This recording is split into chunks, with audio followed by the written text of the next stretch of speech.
Эти северные просторы – то, что больше всего покорило наших телевизионных коллег. Хоть за плечами у Александра Пивкина и Сергея Авдеева немало экспедиций, говорят, бесконечная тундра и горы вдохновлять не перестают. Пожить несколько дней журналистам пришлось даже в настоящем чуме. И по комфорту, говорят путешественники, он ничуть не хуже простой избы. Есть внутри и умывальник, и теплая печь, и даже телевизор. Я не знаю, кто придумал чум. Но на самом деле это гениальное изобретение, которое очень быстро выстраивается и очень быстро складывается. И в то же время в нем пребывать в любое время очень комфортно. Я люблю на самом деле жить в чуме, общаться с людьми, которые живут в чуме. А там несколько семей бывает в одном чуме. И как-то они умеют, в общем-то, не мешать друг другу. Такая вот коммунальная квартира. Гостеприимство – то, без чего нельзя представить этих коми-жителей. Даже приглашение на чай, говорят участники экспедиции, подразумевает под собой целый пир с мясом, рыбой и прочими яствами. Удивить путешественников успели и сами лакомства. Разделали оленя, вытащили из него ноги, косточки, и по кости стучит тук-тук-тук ножиком. Я говорю, что делаете? Вот отбиваю, чтобы он лучше отошел от кости. Вот он протягивает такой... Ешь. Но я не смог отказать человеку.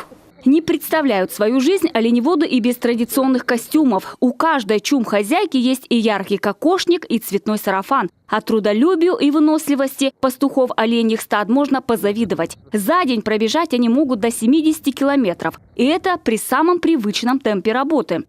Гонят специально по кругу, выискивают больных оленей, ловят арканом и лечат. Там есть зоотехник, который смазывает раны, там делает прививки. Повезло, говорят наши коллеги, и с погодой. Ямал встретил журналистов теплом и отсутствием осадков, что в такое время бывает нечасто. А сами коми-ижемцы покорили сплоченностью и стремлением сохранить традиции и язык. Если в городах такого нет, то в чуме это есть. Причем настолько жестко, что, например, когда они проходят в аэропорту там осмотр, и их просят снять головной убор, женщин там, например, да, они его ни под каким предлогом не снимают. То есть, или на паспорт фотографируются, они тоже с ним фотографируются. То есть очень принципиально и жестко выдерживать свою позицию. Вот. И такого, конечно, у нас нет. Невероятный Урал, за ним Салихард. После деревня рыбаков и долгий путь вверх по Оби. География поездки оказалась широкой.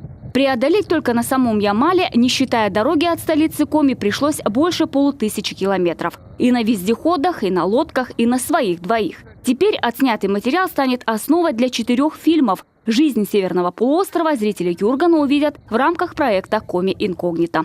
Анастасия Тюрина, Любовь Филиппова, Олег Юшков, Сергей Авдеев, телеканал Юрган.